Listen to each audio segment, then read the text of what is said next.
Baik, selamat pagi. Assalamualaikum warahmatullahi wabarakatuh. Waalaikumsalam warahmatullahi wabarakatuh. Oke, jadi di mata kuliah sedimentologi ini kita sudah masuk ke pertemuan kedua ya setelah kemarin minggu pertama kita membahas terkait kontrak perkuliahan, kemudian pendahuluan terkait dengan sedimentologi. Itu ya. Yang akan kita bahas pada pertemuan kali ini adalah tekstur batuan sedimen. Saya mungkin meng-highlight kembali sedimentologi ini lebih dalam daripada petrologi, gitu ya. Di mana sedimentologi ini kita berbicara tidak hanya deskripsinya, tapi juga bagaimana kita menginterpretasi ke lingkungan pengendapannya dari hal-hal yang kita deskripsi. Kira-kira proses apa yang sebelumnya ya terjadi yang membentuk si batuan sedimen. Oke, jadi ini terkait dengan CPMK ya. CPMK dari sedimentologi khususnya yang di pertemuan ini adalah mahasiswa mampu mengidentifikasi ya karakteristik dasar dalam deskripsi batuan sedimen ya, tekstur, komposisi, struktur sedimen ya, dan menjelaskan proses terbentuknya batuan. Nah, dari CPMK ini nanti akan diturunkan kepada sub CPMK ya. Nah, ini kan CPMK ya. Kemudian CPMK-nya adalah mengidentifikasi teksturnya ya, tekstur. Jadi yang akan kita bahas tekstur, ada ukuran butir, bentuk, emas, ya, sortasi ya. Nah, apa gunanya nanti untuk interpretasi ya, interpretasi kondisi sedimentasi. Karena kalau kita tahu kondisi sedimentasi, maka kita akan tahu kira-kira lingkungan pengendapannya seperti apa.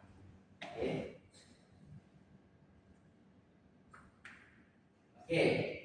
Ini ada pertemuan yang dari pertemuan lalu ya.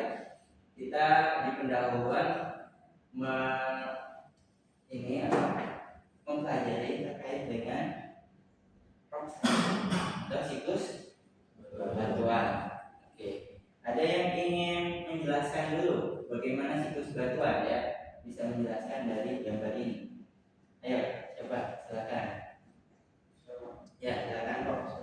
Namanya siapa Mas? Muhammad Syarifudin, saya pakai alih yang bisa dulu. Oke. Mungkin saya sendiri dijelaskan mengenai siklus batuan. Di mana siklus batuan itu pada umumnya itu dimulai ketika magma itu membeku di dalam batuan itu, nanti dia akan membentuk sebuah bidang ketika magma itu membeku, dan itu disebut batuan musrok atau batuan beku. Kemudian dari batuan beku ini nantinya dia bisa terekspos ataupun teraplik ataupun dia nanti terangkat, kemudian akan terjadi proses transportasi, dan dari proses transportasi nanti itu akan kontak dengan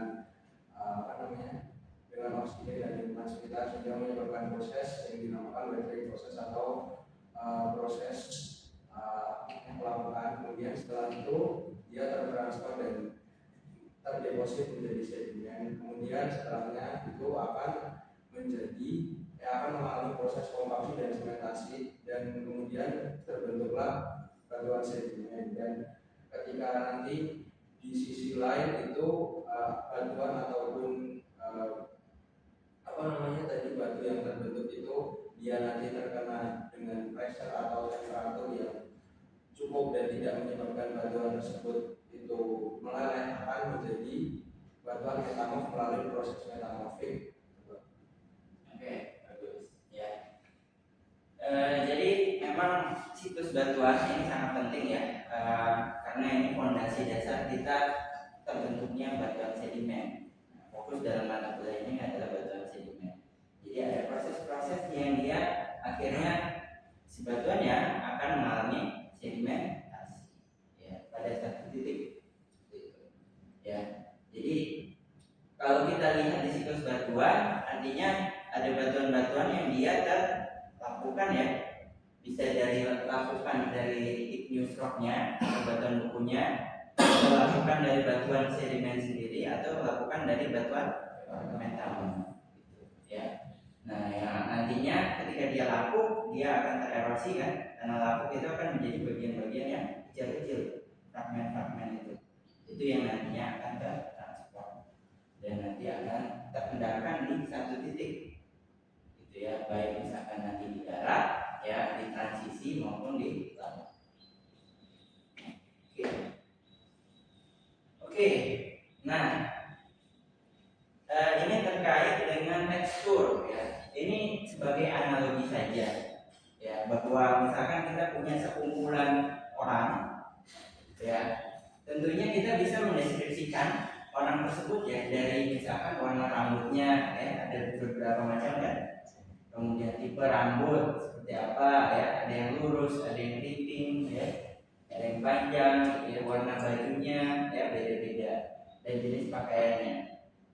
Nah, apa pentingnya kita mengetahui atau mendeskripsikannya lebih lanjut? Karena biasanya, ya, dari karakteristik ini kita bisa tahu, ya, misalkan ada stereotype tertentu, ya, misalkan kita melihat yang dia pakai yang seperti ini, biasanya orang mana nih? India, Pakistan, gitu ya. Jadi artinya kita mendeskripsikan lebih lanjut karakteristik tiap orang untuk kita tahu asalnya dari mana. Gitu. Itulah kenapa kita belajar tekstur batuan sedimen, gitu ya, untuk mengidentifikasi kira-kira lingkungan pengendapannya seperti apa sih, kira-kira prosesnya seperti apa. Ini analogi. Oke. Ya, ini contoh-contoh dari batuan sedimen. Oke.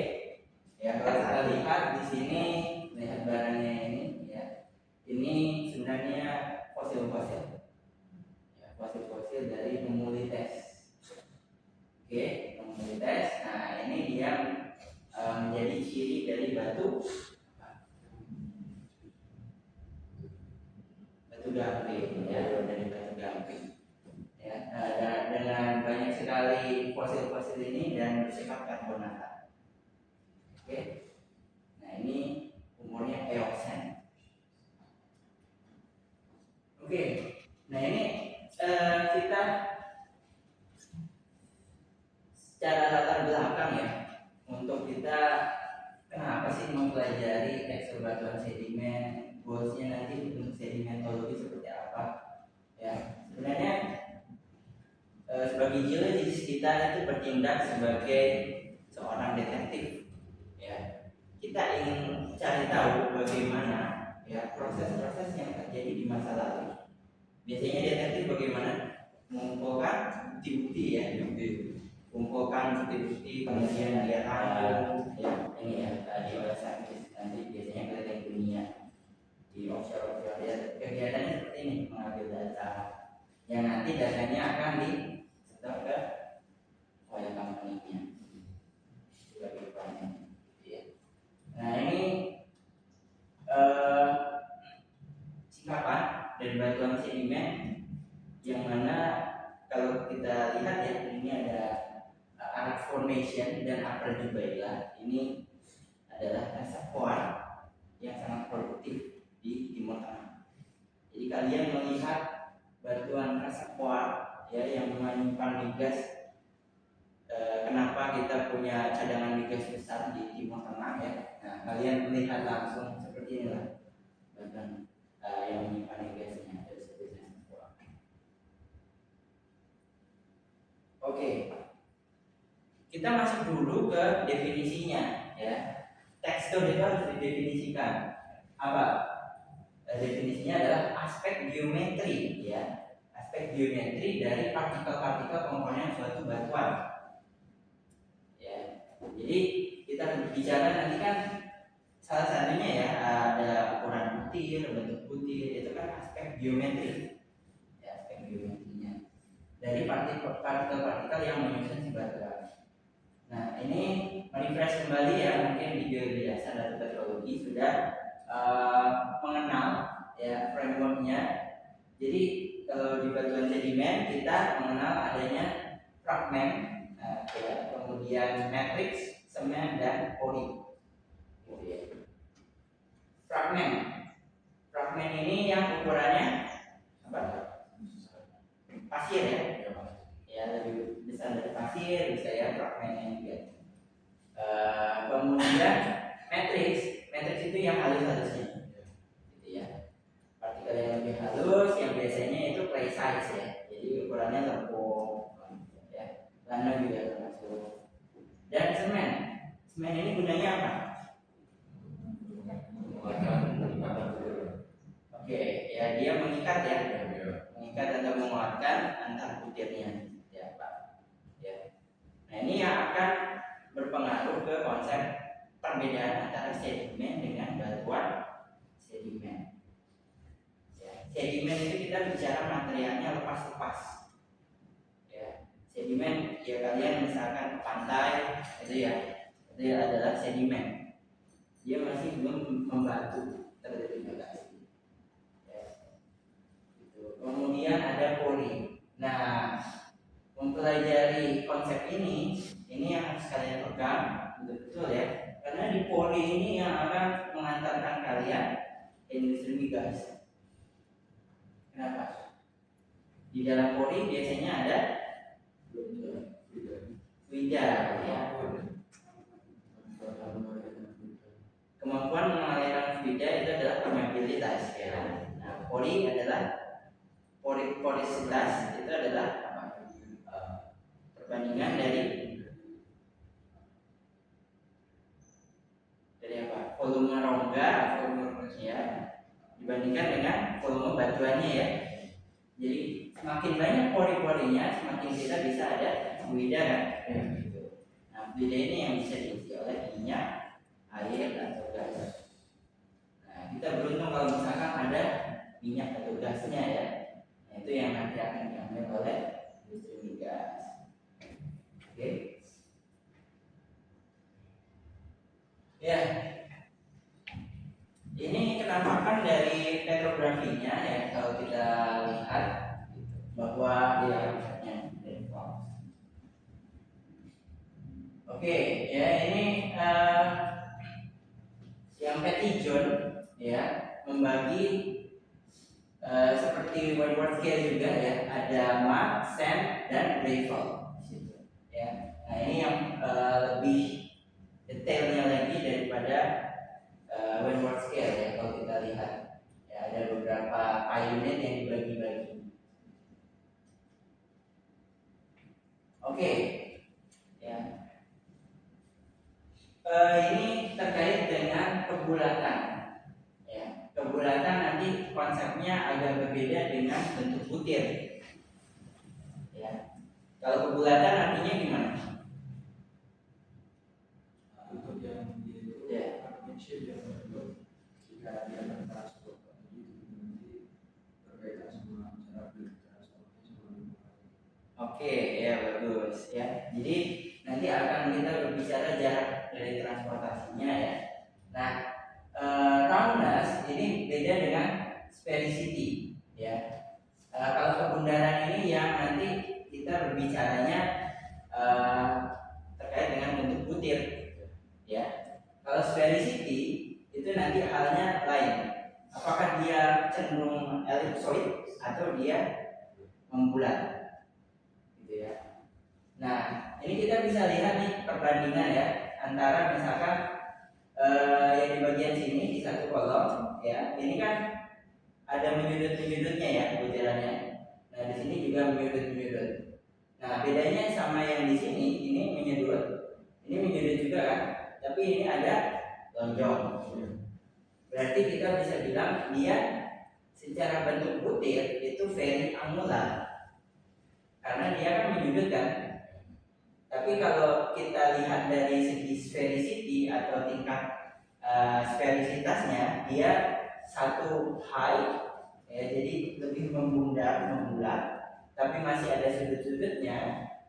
Yang di sini adalah low, gitu, ya. Jadi harus dibedakan antara low sphericity dengan high sphericity. Ya. Nah di sini sama-sama well rounded ya, tapi satunya ada lonjong ya, agak ellipsoid, satunya jadi bola. Sama-sama sebenarnya well rounded, tapi satunya adalah low, ini yang low sphericity, yang di sini adalah high sphericity, gitu ya.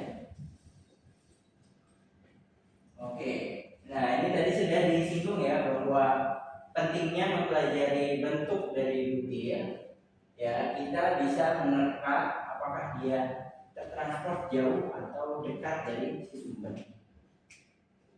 Ya. Makanya kalian ke lapangan, kemudian pakai loopnya melihat bentuk butirnya seperti apa, kalian bisa menerka ini jauh nggak dari si sumbernya. Ya. Semakin dia rounded ya semakin jauh. Ya. Oke, nah ini konsep yang penting ya.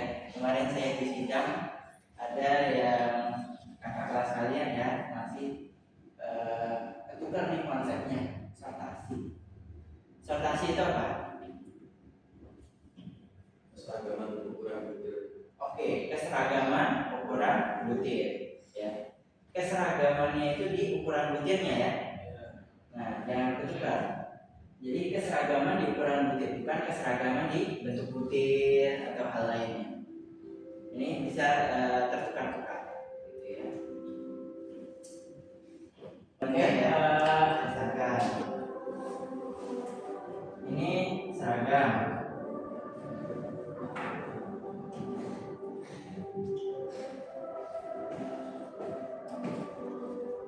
Ya, ini seragam ya. Nah, dibandingkan dengan misalkan kita punya yang dia tidak seragam.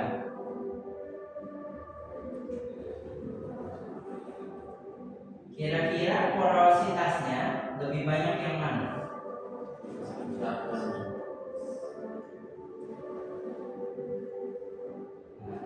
gimana? Yang seragam ya. Kan pori-porinya di sini, ya. Sementara ini pori-porinya makin mengecil karena ada partikel yang lebih kecil mengisi. Gitu. Jadi artinya semakin bagus sortasi, ya.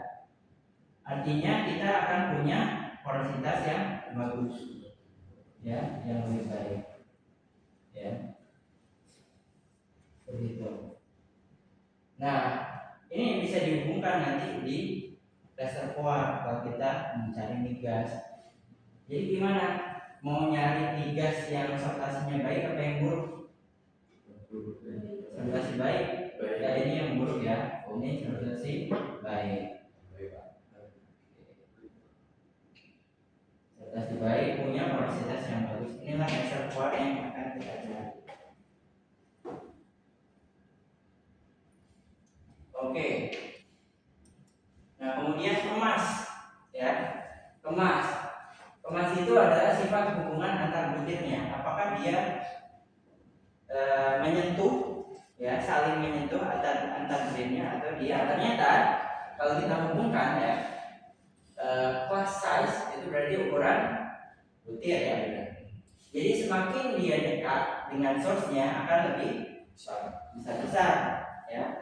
Kalian tentunya kalau misalkan ke sungai, ya melihat bouldernya kan besar-besar sekali di sungai.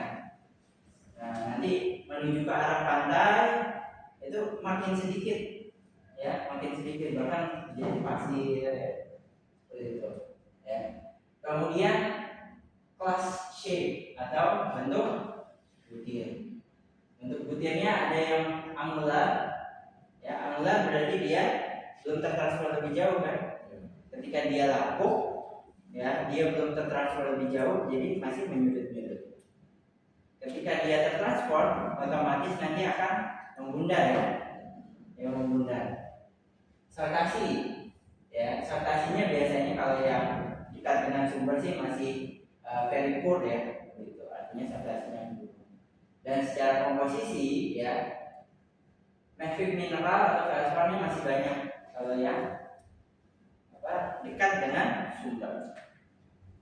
Nah, kalau kuarsa ya, ini ketika dia tertransport ya semuanya kan tertransport, ya hanya kuarsa yang bertahan sangat jauh karena dia mineralnya apa? Sangat stabil ya, sangat stabil kuarsa. Makanya dia di deret bawah yang paling bawah. Kita mengidentifikasi mineral stabil tidak stabil bagaimana? Masih ingat ya?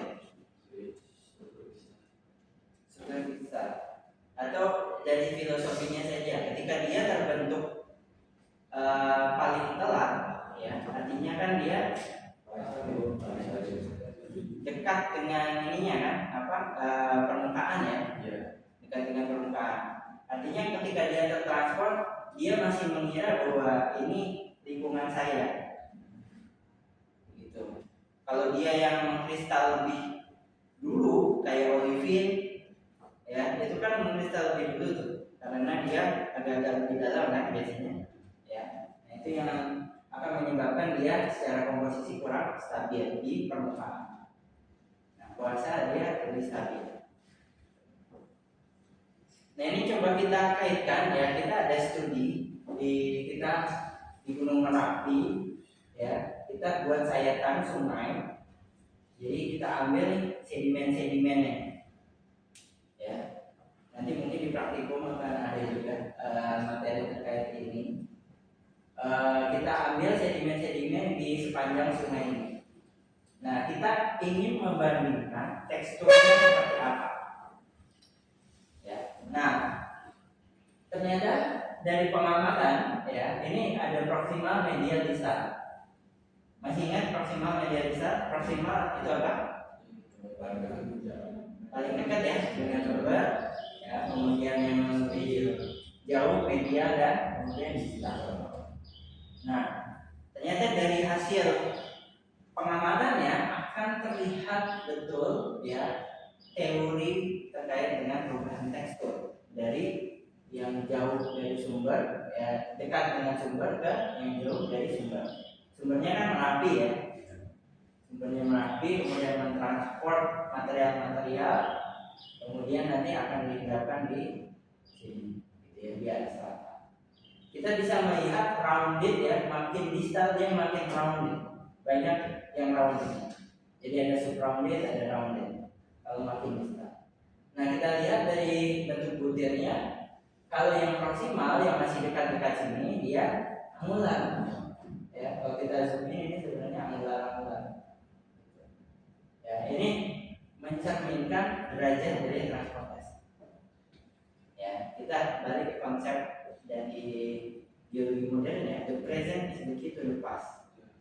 Ya, bahwa kita pelajari yang sekarang. Ya, nanti kalau kita lihat di batuan sedimen yang terbentuk jutaan tahun, kita bisa bangun konsepnya. Oh, kalau ini bentuknya membundar, artinya dia transport lebih jauh, ya, cukup jauh dari batas sumber. Nah, ya seperti itu. Oke. Ya, jadi ini ada tugas ya, aktivitas kelas di mana kalian harus mengidentifikasi ya. Ada 2 sampel di sini. Nanti dibentuk 3 sampai 4 orang. Ya, nanti masing-masing akan melihat sampel-sampel ya virtual microscope. Di sini sangat bagus sekali sampelnya. Nanti kalian identifikasi teksturnya seperti apa. Ya. Ini tekstur kalau kita melihat di sayatan tipisnya ya. Oke, nah deskripsinya dicatat ya di Excel nih, di Excel. Kemudian nanti kalian harus bisa menentukan di sampel pertama itu kira-kira tingkat energi pengendapannya seperti apa. Ada yang punya pendapat apa yang harus kita lihat untuk melihat menginterpretasi bahwa energi pengendapannya ini tinggi, ini energi pengendapannya rendah. Ada yang punya pendapat? Dari bentuk butir atau ukuran butir? Ukuran ya, dari ukuran. Karena energi pengendapan tinggi biasanya sedimennya akan ukurannya seperti apa? Lebih kasar ya, lebih kasar. Kalau yang halus-halus dia energi pengendapannya rendah. Ya, kalian bayangkan saja ya lumpur ya, kalian butuh arus yang tenang sekali kan untuk mengendapkannya. Nah, jadi ini tugas sebagai detektif, kalian harus bisa mengidentifikasi ya istilahnya. Tahu viskositas fluida. Nah, apa? Viskositas fluida itu dari mana? Fluida yang mengendapkan porositas. Apa? Coba.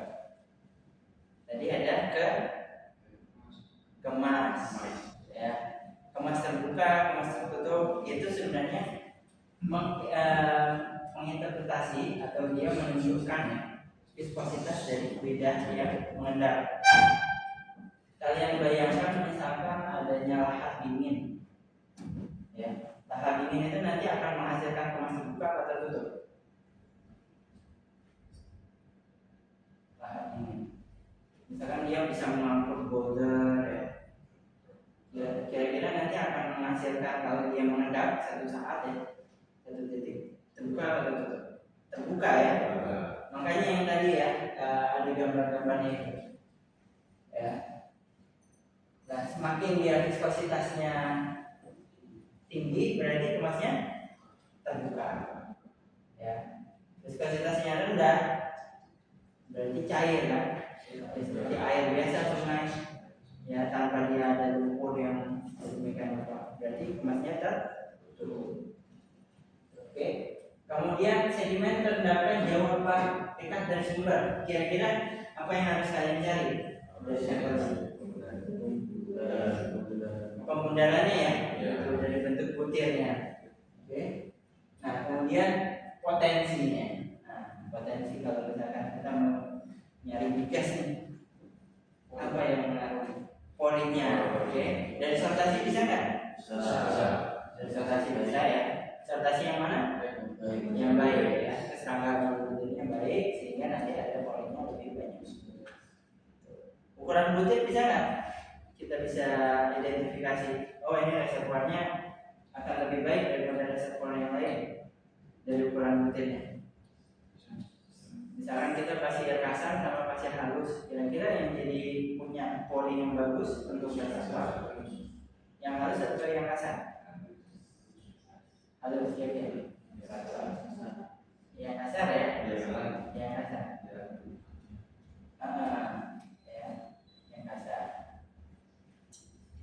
Oke, nah seperti itu. Nah ini yang harus kalian identifikasi, nanti diuploadnya di Spada ya, di awal sekalian. Gitu ya. Oke, ada pertanyaan dulu nggak? Kira-kira? Oke, targetnya biasa ya, minggu depan, jadi 2359. Ya, minggu depan. Pokoknya sebelum kelas dimulai sudah diupload ya di LMS-nya. Oke, seperti itu. Ada pertanyaan lagi? Silakan. Udah cukup? Cukup ya. Ya, jadi nanti ini bentuk tugas, nanti akan ada quiz di minggu depan untuk terkait dengan tekstur, seberapa jauh pemahaman kalian. Ya, terkait dengan tekstur pada yang tadi belum tertarik di industri migas, kira-kira ada yang berubah pikiran nggak? Ada? Ada? Menarik ya?